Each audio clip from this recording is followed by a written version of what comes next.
They say that a whole life can change in an instant. That's what happened to mine. A fancy vacation at my expense turned into a blockbuster. I opened the door and stepped into a different reality. My wife was cheating on me with someone I never thought possible. This isn't just a story about betrayal. It's about what happens next, when the cheaters are left behind and life opens up new surprises for you.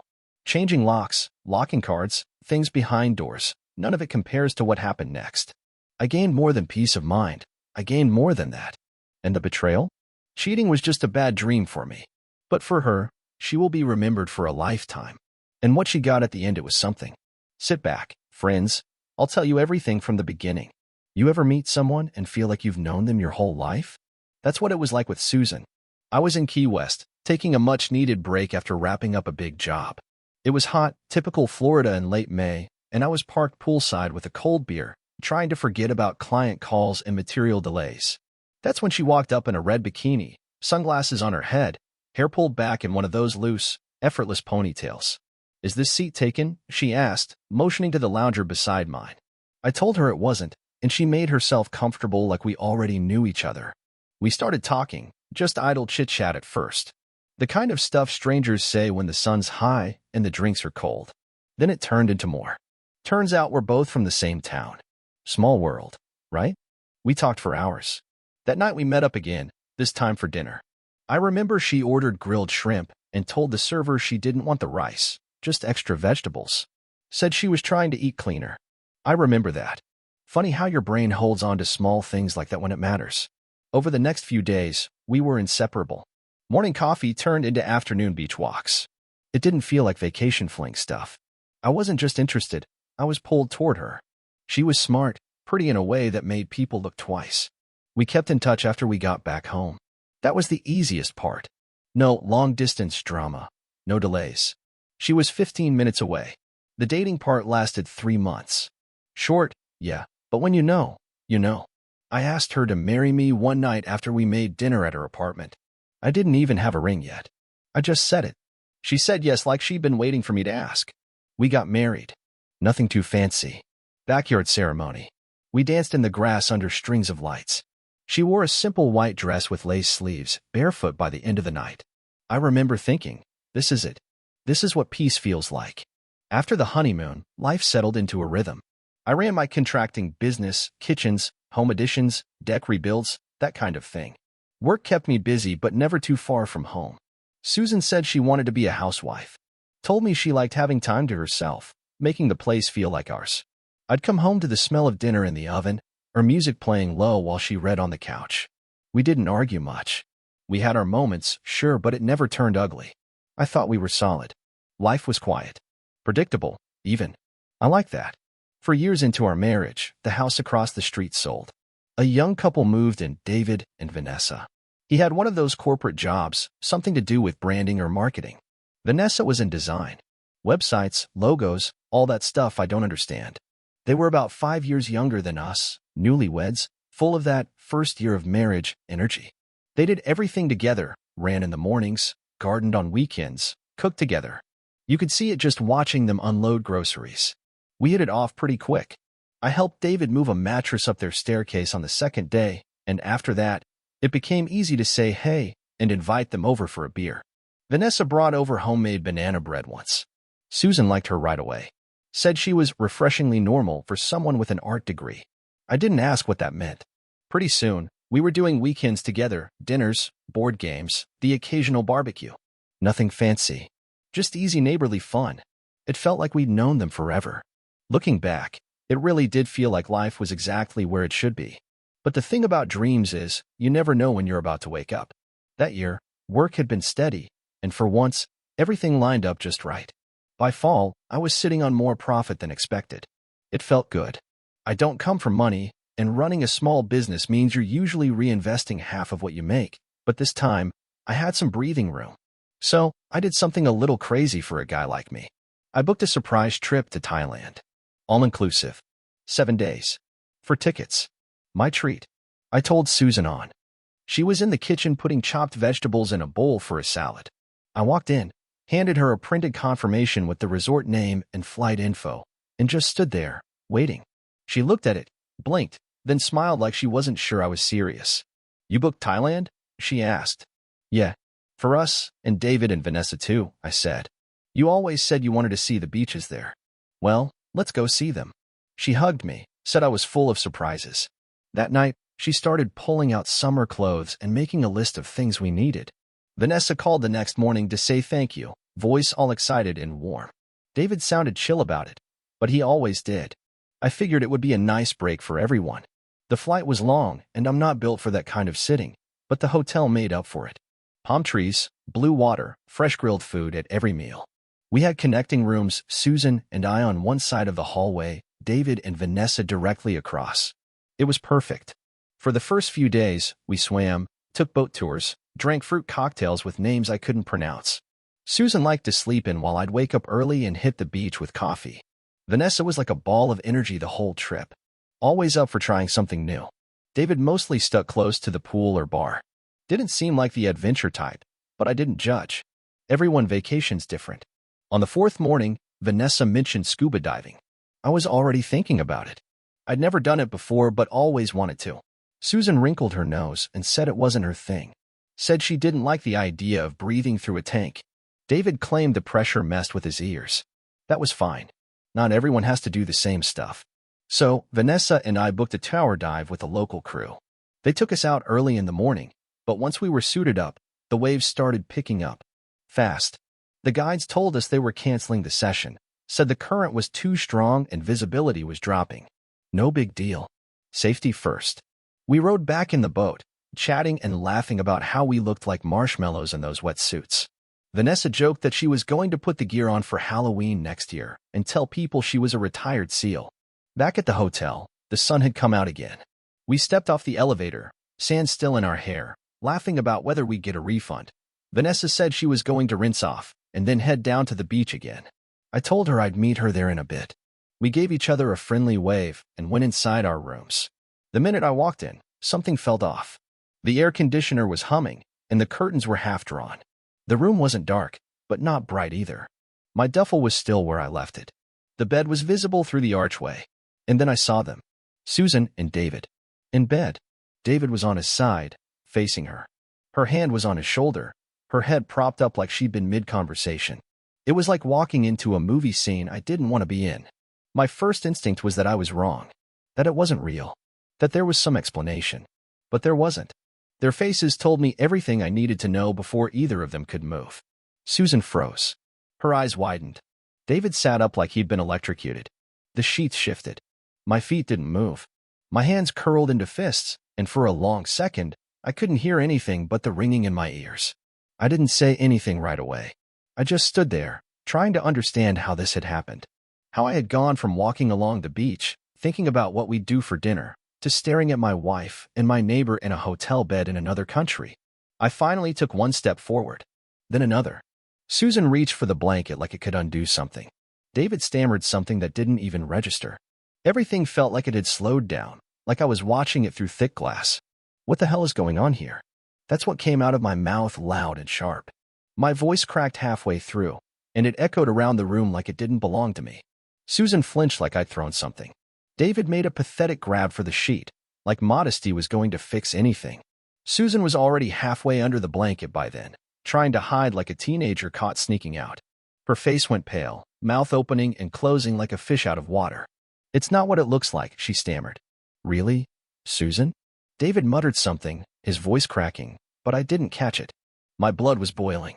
I remember feeling dizzy, like the room was swaying under my feet. And then the door behind me slammed open. I turned around just in time to see Vanessa standing there. She must have heard me yell. She took one look past me, into the room, and stopped in her tracks. Her eyes went wide, and for half a second, she didn't say a word. Then she pulled out her phone. I didn't even think to stop her. She held it steady, snapped a picture, then hit record. Silent. Calm. She was clearly stunned, but not falling apart. Her hand didn't even shake. She filmed for maybe 10 seconds, long enough to make her point, then turned the camera off and looked at me. Let's go, she said. Now. No yelling. No scene. Just those words. And the way she said them? It clicked in my brain. I didn't say another word to Susan or David. Didn't wait for an explanation or an apology. I walked past Vanessa into the hallway. She followed, closing the door behind her. Back in her room, she paced for a second while I leaned on the edge of the table, trying to steady myself. My head felt like a hive had opened up inside it. A sick mix of rage, shame, confusion. Vanessa looked like she was holding herself together by a thread, but she didn't cry. She didn't even blink for a while. "I'm ordering us tickets," she said. "Earliest flight out. I'm not staying here another night." I nodded. "Good. That's good." She sat down on the bed with her phone, started searching flights. I pulled out a chair and sat, arms resting on my knees, trying to breathe. It was like I hadn't even had time to wash off the ocean before I got hit by a different kind of wave. We didn't talk much for the next half hour. Just exchanged quiet, short sentences. There was a flight early the next morning. It wasn't cheap, but we didn't care. After she booked it, Vanessa looked up at me and said, "I need a drink." "Me too," I said. We walked down to a beachside bar not far from the resort. We didn't toast. We didn't smile. We just drank. The first round went down fast. We ordered another, then another. The words started spilling out eventually: bitterness, disbelief, anger. We ranted, took turns venting. It helped that we weren't alone in it. There was this strange comfort in knowing the betrayal hit us both. We were angry at different people, but it came from the same wound. I told her how I'd started to feel distant from Susan lately, but never like this. Never imagined anything like this. Vanessa said she'd thought David was acting cold for the past few weeks, but figured it was just work stress. Turns out, it wasn't. "I should have seen it," she muttered at one point, looking down into her drink. "No," I said. "That's the thing. We're not supposed to expect this. Not from the people we trust." She nodded slowly, then asked for another round. We stayed there for a while. I don't remember how long. Eventually we walked back. Quietly. Neither of us mentioned what we were walking back to, or who we were avoiding. The resort felt different. Smaller. Colder. In the elevator, Vanessa finally broke the silence again. "First thing tomorrow," she said. "We get the hell out of here." "First thing," I agreed. Back in the room, I packed my things. It was almost morning. Susan lay on the bed, alone, silent. She was ashamed to say anything, and I was silent. Then I just walked away, paused at the door. I turned around and said, "Goodbye, you sneaky traitor." I heard behind me, "Wait." But I didn't turn around and stop again. I went downstairs and waited for Vanessa. She told me that David had made a scene about her leaving. He apologized. She didn't forgive him. We went to the airport and flew home, leaving our cheating spouses to finish their vacation. We landed back home just after noon. The air smelled like rain and car exhaust. It felt a world away from white sand and coconut drinks, and I was glad for it. I wanted distance. On the ride back, we didn't say much. Vanessa stared out the window the whole time, her phone in her lap like it was buzzing even though it wasn't. I could see her jaw tighten every few minutes. I knew the feeling. The second we got home, Vanessa came in with me. I unlocked the door, dropped my bag in the hallway, and went straight to the kitchen drawer with the spare keys. I grabbed the little plastic container where I kept Susan's set and tossed it in the garage trash can. I then transferred all the money from the shared accounts to mine. Then I froze the count, all the credit cards. Next was the safe in the closet. I pulled out our marriage certificate, the house deed, car title, insurance papers, all of it. Laid it out on the dining table like a war map. I called my lawyer, Bill. Same guy who helped me when I first started my business. The man doesn't blink. I told him what happened. He didn't ask twice. Said he'd draft papers immediately. Vanessa was in the living room the whole time, curled up in the corner of the couch like a statue. She didn't say much, just nodded when I asked if she was okay. Her voice was tight when she finally spoke. "I'm calling my lawyer." She stood up and paced while she talked on the phone, the words sharp and quick. I couldn't hear everything, but I caught enough. Terms. Violation. Clause. David's name spoken with zero emotion. When she hung up, she said, "I have a prenup. Infidelity clause. He's not walking away with anything." I didn't know what to say, so I nodded. "You want to stay here for a while?" She looked around like the walls were spinning. "Just for a few days. Until I figure it out." I pointed toward the guest room. "Fresh sheets." "Thanks," she said, voice thin. That night, I started packing up Susan's stuff. I didn't want to wait. Closet first. Dresses, sweaters, shoes I hadn't seen her wear in months. I didn't stop to fold anything, just shoved it all into garbage bags and dropped them by the front door. Her makeup and hair stuff from the bathroom went into a storage bin. Jewelry, too. Anything that had her scent or fingerprints on it. I didn't want to see it anymore. Vanessa helped with the kitchen things. She picked through the mugs and silverware and set aside anything Susan had bought or claimed as hers. Neither of us talked much, but we moved fast. The work kept our hands busy. Our minds were already full. Then Vanessa went to her house and moved the necessary things. By midnight, the house was quiet. Susan's bags were on the porch. Vanessa had gone into the guest room and closed the door without a word. I sat on the couch alone with the TV off and the lights dimmed. The messages started coming in around 2 a.m. Susan's number. First a missed call, then a text. "Can we talk? Please." 10 minutes later, another. "I'm sorry. I don't know what came over me." Then a voice message. I didn't open it. I stared at the notification for a while, watched as 3 little dots popped up again. Another message. "It was a mistake. I messed up. I just want to talk to you." I turned off my phone and tossed it face down on the table. The next day, I didn't respond. Not to the 10 missed calls, not to the wall of texts. I was done. There was nothing she could say that would undo what I saw.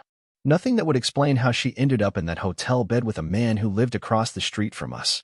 A man who ate at our dinner table. A few days later, Susan and David finally came back from Thailand. I didn't bother looking out the window. Vanessa told me the next morning she'd heard voices and saw someone trying to unlock our front door. Susan. She must have tried her old key. Didn't work. I'd already changed the locks. She stayed across the street with David. I didn't see them, didn't care to. For 4 straight days, I didn't see them. Not a glimpse. Not through the blinds. Not while taking out the trash. Not even a car pulling in or out of the driveway across the street. I avoided David and Susan on purpose. I knew they were over there, had to be. Susan had tried breaking in the first night they got back. The lock was scratched around the edges when I checked it the next morning, like someone had forced a key that didn't work. She never got in. Vanessa was the one who heard it. Said she'd woken up to some rattling at the front door around midnight, then saw a silhouette walk across the yard and vanish into the dark. Neither of us went outside. We didn't have to. We knew who it was.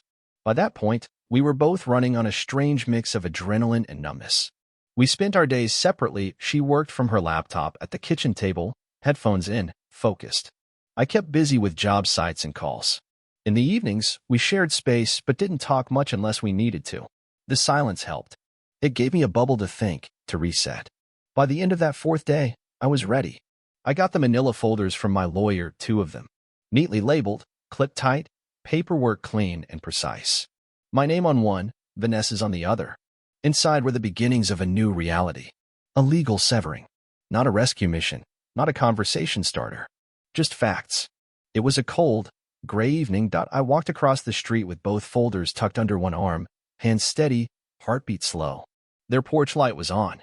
I could hear a TV faintly through the window, but no voices.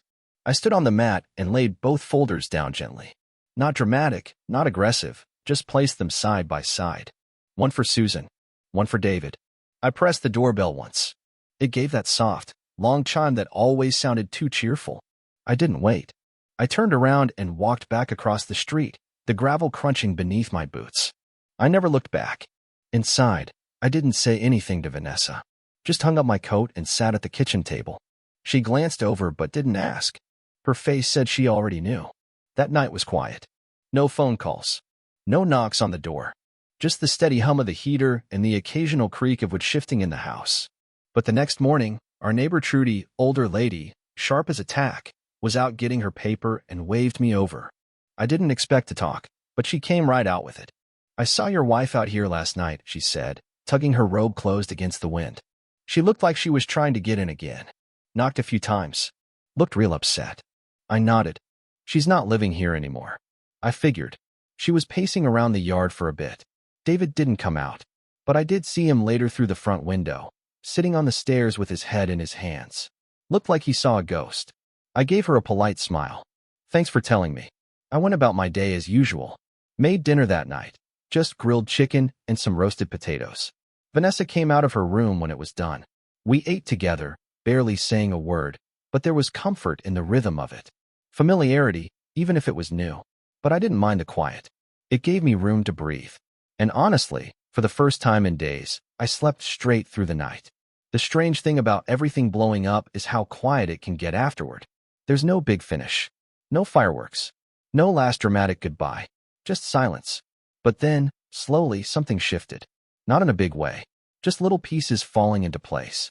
Vanessa and I started to get into a rhythm. It wasn't something we talked about. It just happened. She made coffee every morning, exactly at 7 o'clock. Didn't matter what day it was. I'd hear the machine start, the quiet gurgle of it filling the pot. And by the time I got to the kitchen, she'd already poured 2 mugs, one black for me, one with a little oat milk for her. We didn't say much over breakfast, just the kind of soft conversation. In the evenings, we cooked together. Mostly simple stuff: grilled chicken, roasted vegetables, pasta with too much garlic. Once, she made a stew recipe her grandmother used to make, and I told her it reminded me of the one my mom used to serve on Sundays. She smiled at that, a small, honest smile, and for a second the weight in the room felt lighter. We laughed sometimes. That surprised me the most. Not belly laughs or the kind that leave you breathless, but small, quick bursts that came out of nowhere. She worked from home most days. Her laptop was practically glued to the dining table. She'd have headphones on and be deep into a design project, sometimes muttering to herself about fonts or color palettes. I kept my distance, but every now and then she'd ask my opinion on something. I'd give it, even if I didn't know what I was looking at. She always nodded and said, "That helps," even when I was sure it didn't. Meanwhile, I threw myself into work. Being back on site, swinging a hammer, measuring boards, feeling the weight of things in my hands. It cleared my head in a way no conversation could. At night, we each went to our own corners of the house. I stayed in my bedroom. She stayed in the guest room. I could hear her sometimes, moving around, watching something faintly on her phone, the occasional cough or laugh through the wall. It didn't bother me. It just reminded me I wasn't alone in this. Neighbors kept their distance. No one asked questions. They must have heard bits and pieces by now. Trudy probably told them what she saw. Word travels fast on a street like ours. One afternoon, while unloading plywood into the garage, my buddy James pulled up in his truck and leaned out the window. "Heard your wife's back with her folks," he said. I raised an eyebrow. "That right?" He nodded. "My cousin's married to someone who works with her mom. Said Susan's been crashing in the spare room since last week. Crying a lot. Her mom keeps trying to get her out of bed. Her dad won't even talk to her." I didn't say anything for a second. Just kept shifting the boards into place. Apparently David couldn't take it, I thought to myself. That part hit different. I hadn't really thought about what was happening inside that house across the street. I told James thanks for the update and went back to work. That night, after dinner, Vanessa and I were cleaning up when I mentioned it. Just casually. Heard Susan moved out.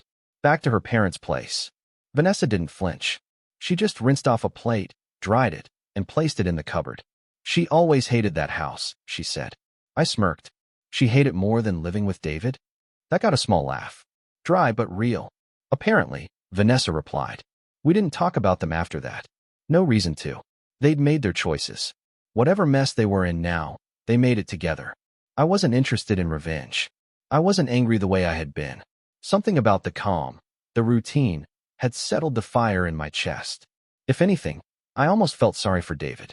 Not because I forgave him, but because I knew what Susan was like when things didn't go her way. Almost felt sorry for him. Almost. And then it was time for the trial. I wore my best blue button-down, the one I usually saved for business meetings or holiday dinners. The courtroom wasn't full. Just a few folks waiting for their turn in front of the judge, a couple of clerks shuffling papers, and us. Susan sat 3 rows behind me with a lawyer I'd never seen before. She wore a navy dress and heels, the same one she used to wear to my holiday parties when we still played house. She didn't look at me when I walked in. My lawyer, Bill, was already there, flipping through papers like he'd done this 1,000 times, which he had. Calm, steady, unreadable. That's exactly why I hired him. He wasn't there to talk about feelings. He was there to protect what I'd built. The judge came in, and we got started. It didn't take long. We had everything, every account, every deed, every receipt. The house? Mine. The land it sat on? Bought with my money. The vehicles? Titled under my name. And then there was Vanessa's video. I didn't want to use it at first. Something about it felt dirty. But Bill insisted. It's not revenge, he told me. It's evidence. And she gave it willingly. So we submitted it. The judge barely flinched watching it. Just another day at work for her, I guess. but I saw Susan shrink into her chair when it played. I didn't look away. I wanted it to live with her the way it had lived in my head since that afternoon in Thailand. Susan didn't argue. Her lawyer tried to talk around it, like it was all a moment of confusion, and that she had since shown remorse. I didn't speak once. Bill handled everything. Facts, dates, documents. By the end of it, the judge gave her ruling. The house stays with me. No share in the business. No claim on the bank accounts. Susan got nothing. It felt clinical. Quick, but final. Afterward, she approached me in the hallway just outside the courtroom. Her heels clicked against the tile, slow and unsure. "Dylan," she said. I looked up. Her eyes were red. She opened her mouth like she was about to say something else, but nothing came out. Then finally, "I'm sorry." I stared at her for a second. "Me too," I said. And then I walked away. I didn't stop to see if she watched me go. I didn't care. That chapter was closed. Vanessa's trial came a week later, same courthouse, same judge. She asked if I'd come with her, and I did. Sat behind her the whole time, quiet but present. She wore a black suit and looked like she belonged in a boardroom, calm and composed. David showed up alone. No lawyer. Just a folder tucked under his arm and a face that said he hadn't been sleeping much. Her prenup was ironclad. She drafted it with her uncle when she and David first got engaged. Smart move. Infidelity clause was clear. No loopholes. Bill represented her too. He was just as sharp for her as he was for me. She got everything. The house, the furniture, her car, and the full balance of their joint savings. David didn't fight. He sat there with his head down most of the time. When the judge gave her ruling, he nodded like he already knew. After the hearing, I walked Vanessa out to the parking lot. Neither of us said much. It had been a long morning. She took a deep breath when we reached her car. "That's it," she said. I nodded. "That's it." It was one of those days that makes you feel like sitting inside and doing nothing. But instead we were out there, two people freshly untangled from people who tore our lives apart. "I guess he's moving in with his buddy, Tom," she said after a while. "I saw him packing last night." "You care?" I asked. She shook her head. "No. Just thought it was pathetic." It was done. We were free. After the trial, Vanessa and I went back home. To my house. She started packing to go back to her house. But then something clicked in my chest. We've gotten so close. I can't just let her go. So I asked her to move in with me. She agreed to it after a while. She looked over and said, "You think this is weird?" I knew what she meant. Weird? Yeah, but also good. She nodded once. I like good. And so we started living together. Forgetting betrayals together. Spend a lot of time together and eventually fell head over heels in love with each other. 3 months later we were married.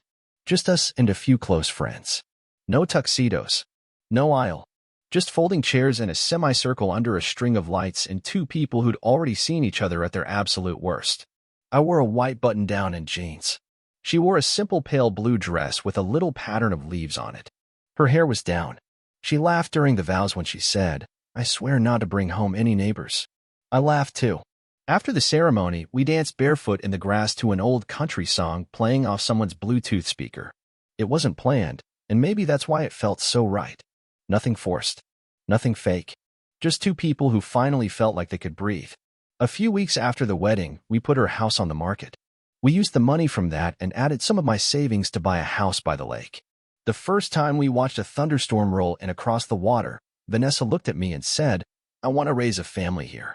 I didn't say anything, just nodded and wrapped an arm around her shoulders. We had lots of photos. She was active on social media.